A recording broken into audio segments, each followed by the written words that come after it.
What's up, guys? Welcome to the first patch note video of 2024. We have quite a few big things in here actually, so stick around, let's go through it and see what's going on. But the first thing we see is birthday bonanza and VORKATH updates. So let's see, we've got an update to VORKATH and there's some new event, it seems. Birthday celebrations are upon us. Grab some interesting daily buffs and work towards unlocking a very fancy hat. Plus there's a new item on the VORKATH loot table. A new item on the VORKATH loot table. Interesting. We'll get to it and we'll see what it says. But let's start off with this thing, shall we? Come on, come all to the birthday buff bonanza.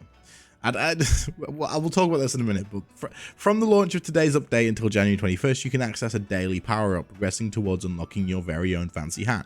It's the perfect way to celebrate RuneScape's recent birthday. So, hat's fancy. What goes well with a pair of fancy boots? Why, a fancy hat, of course. Okay, so it's kind of like matching the boots from what do you call it, from the stronghold. Earning yours is as simple as logging in and activating the buffs during the event days. Each activation from January 8th to 21st will earn you progress towards the fanciest hat in all of Gillinor. But there are two, you say. That's right, you'll get both a fancy hat and a fancy hat retro. They're unlocked at the same time. Okay, I see, because of the different models. Okay, right, that makes sense. And then choose your bonus. This bit's a bit weird to me, right? Because we've never seen anything about buffs for gameplay apart from like the hero pass. And since the hero pass that came into the game and they mentioned buffs, it seems like even though they've removed it from the game, they're very, very keen on this idea of buffs. And I mean, that's fine, because this one is okay. I had a quick skim through it before, but it says each day you'll be presented with a choice between 3 different buffs. The choice will be the same for all players each day, but you can only choose one per day, so choose wisely. Buffs loosely fit into 3 categories of combat, skilling, and miscellaneous, with effects such as devout prayer points don't drain while prayers are active, or kleptomaniac, which means pickpocketing never fails. Expand the section below to see each buffs and when they'll be available. So for example, this one here, you can see that prayer points won't drain while prayers are active, which is an insane buff, crazy buff. Like, this is not drain at all. Can we use a spirit shield with this? Or I'm gonna assume a spirit shield still takes points away, right? Or is it like your prayer points cannot drain when prayers are active? Depending on how this is coded. If this is coded so that like when you spend points, they're immediately refunded to 100%, a spirit shield might make you unkillable. I don't know. Maybe I'll test it out. But efficient gatherer, you get more 20% chance to receive an additional item when gathering resources, also strong as hell, and infinite ammunition cannons don't require a shoot cannonball. I guess that's pretty crap, but like these two are really good, right? And so the only thing that I don't like about this is that we had Hero Pass, right? And it kind of feels like they're trying to ease us into being okay with buffs in the game. I don't know, man. That's kind of how it feels. Maybe I'm being a little bit like, you know, but it just kind of feels like they're kind of trying to ease us in until they can drop the paid versions.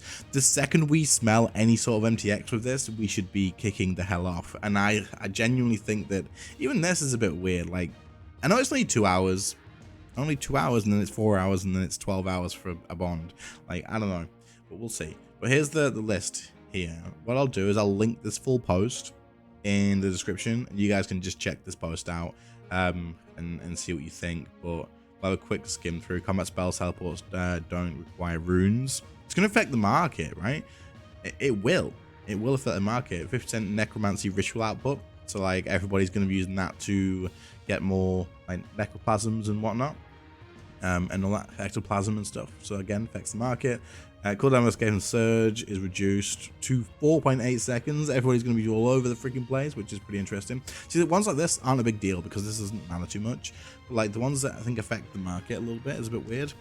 100% healing from food and potions. That's crazy. Hopefully when you've got these buffs active, PVM accomplishments and like personal records aren't included. I hope they're not, because obviously that's a bit crazy. 100% archaeology precision, 50% chance of finding materials when excavating, so again materials are going to get affected.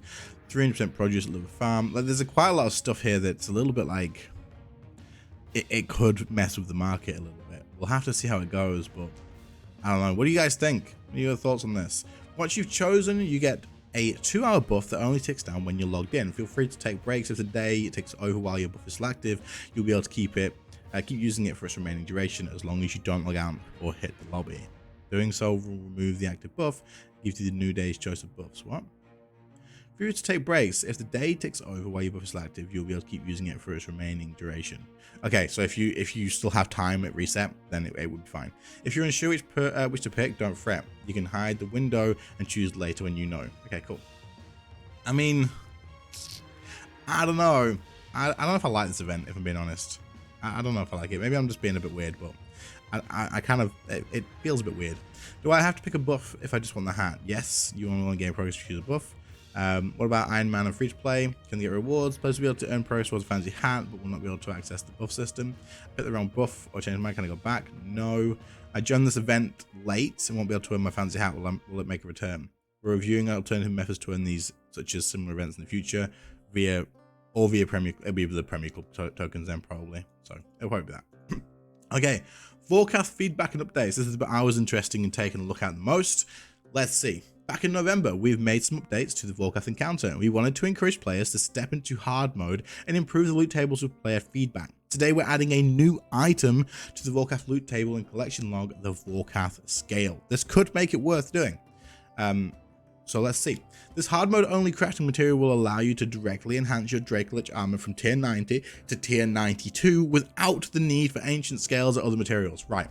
I pray to God that this makes VORKATH worth doing, because if it doesn't, you're also just reducing, and you're going to crash ED1 as well, which, oh no, and it's ED1. I love ED1, right? Literally, we were doing this last night. It was really good. It was 1.45 mil per scale, and they were going up. If this is just immediately going to crash ED1, which it will, of course it will, I hope it makes VORKATH worth it. I would rather VORKATH be worth it than ED1 worth it. 100%. I would love if VORKATH hard mode was worth doing. I will do it a lot. I like the boss. I love the boss. I think it's really good. I just hope that this holds value. But if they're both trash, then frick, man, that's going to be a little bit sad. But it says, don't worry, these options will still exist if you want an alternate route to enhance the armor. But now you'll be able to gather all the materials you need directly from VORKATH. I think this is good, right? I think this is a good thing. I just hope that the scale is makes VORKATH worth doing. If VORKATH is still 30 mil an hour, and it is as difficult as it is, then it's just not going to be worth doing, and then it makes ED1 devalued as well. So this is a risky move, but I think it is a good move, and we'll have to see what they do. Our intention is to improve the existing loot table and give players a path towards the tier 92 armor that doesn't require them to go off and farm a different piece of content. Since the boss launched, you've asked us for a more direct chase item tied to VORKATH. We hope this new addition will help smooth out the experience of players seeking more valuable rewards for your extra effort. I feel like they could have added something else in there that didn't affect the way you take. Like, I like the idea of how you get all the armor from VORKATH now, but I feel like they could have added another item in there that didn't affect other content, because this buffing ED1 in terms of content was a good thing. Like, it's clever. It keeps old content relevant, which RuneScape struggles to do. So they could have maybe added something else to make it not affect something else, not affect ED1, but it is what it is. But yeah, hopefully it does do that. Like, really, I hope it does. As mentioned, this will be added to the collection log. If you've already completed the log, you retain the title, but the scale will not be marked as unlocked on your log, so you will want to get hold of one when you can. Finally, as with previous changes to the loot table, players will be unable to challenge the boss until they've opened their currently available caskets. Makes sense. That's absolutely fair. Cool. So I like the idea, honestly. I do. I just kind of wish they could have added anything. I thought they could have added some random cosmetic, or it was like untradeable or anything, just to make some the high level players worth doing it. But we'll see how it goes. I'm optimistic, I suppose. Loot table. With a new item on the collection log to hunt down, now is a good time for us to lay out the drop table for VORKATH and Zamorgel. With the casket system in place, players receive multiple rolls on these tables depending on which casket they're opening. 4 rolls for normal and 8 for hard. But despite multiple rolls occurring, you'll only be rolling on the rare items once per casket, so there won't be a moment when someone hits a jackpot and hits 8 codices and 1 kill. Okay, cool. With the hard mode table being a lot more generous with its rare chances, you'll definitely see a marked improvement by pushing yourself to the harder mode.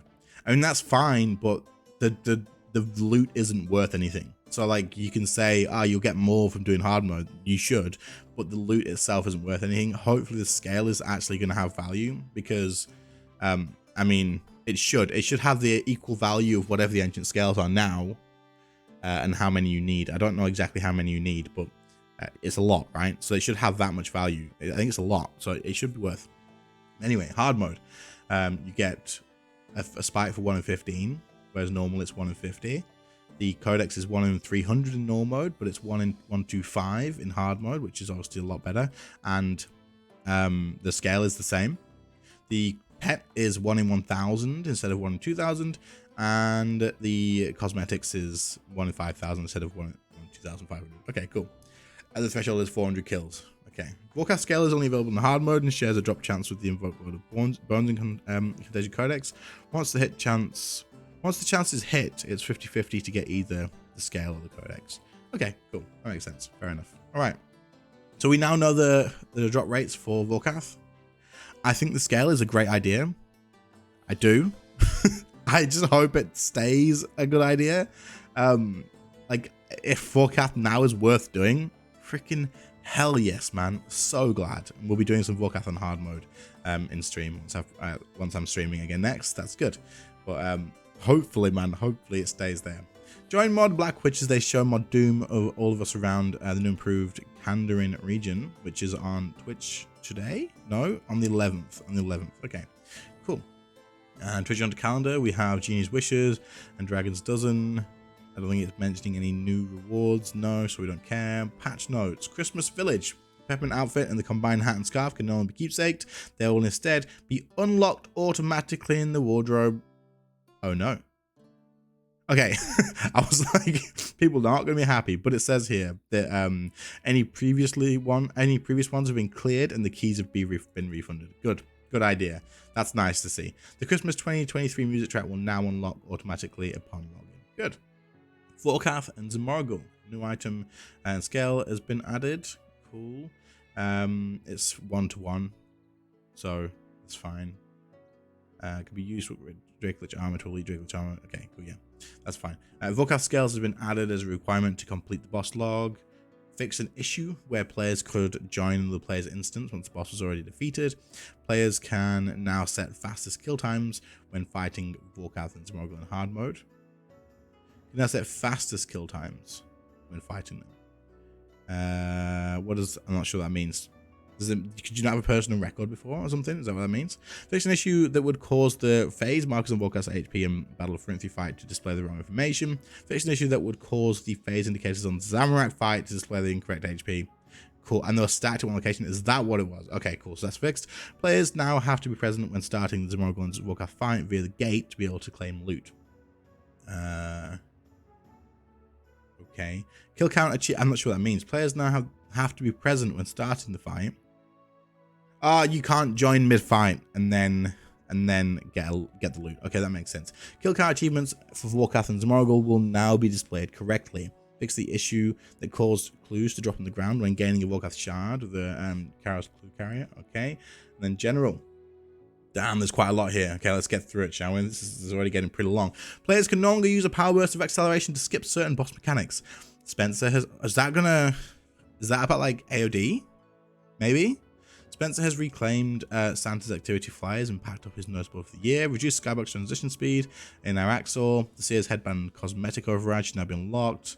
The cosmetic override remains unavailable after the completion of Seer's Village. Whatever, who cares? Fixed the bug in the Light Within quest. Whatever. The indicator for reputation gained appears with every activity performed. Volrago no longer shrinks during phase transitions. The Earhart Penguin token now appears in the section function of the Grand Exchange. Overhead moats, tooltip for treasure hunter, don't care. 60th protein log will now be used when throwing on bonfire. Wait, what? Okay. The Raksha, the Shadow mini quest can now be started if you have started but not completed the helping Lanika mini quest. Okay. The bank chest and the Fort 3 workshop can be used. Magic Golem is now stored as a replica inside the keepsake storage. In-game dialogue has been updated. Fix an issue with Entrana. I think this is mostly, there's nothing really big in here, I don't think. Yeah, I don't think this is a huge deal. What I'll do, guys, I'm not going to go through all this because the video is already pretty long. And there's a lot of stuff. I'll have a quick skim through right now as we're going through. But I'll link this whole post in the description. And you can have a quick skim through if you want. Because I don't think there's anything huge in here. Let's see. Yeah, no, it looks pretty normal. So that's fine. Engine. We'll have a quick look at these though. Fixed a crash that could occur on launch when using multi-monitor setups. Fixed an issue where radial entity highlights were more transparent. Fixed a flickering player highlights that occurred when using always. Maybe that's the thing I was having. Fixed a rare geometry flicker when rotating the camera. Maybe it was, I don't know, I was seeing a flicker quite often. Hopefully this has actually been fixed then, because I'm assuming it was just in game. Fixed an issue with billboards and animated models. Fixed an issue where some objects were not receiving outlines. Fixed visual flickering when using Intel integrated graphics cards. Fixed 4K native rendering not working. Improved loading performance. Improved UI. Improved graphic stability.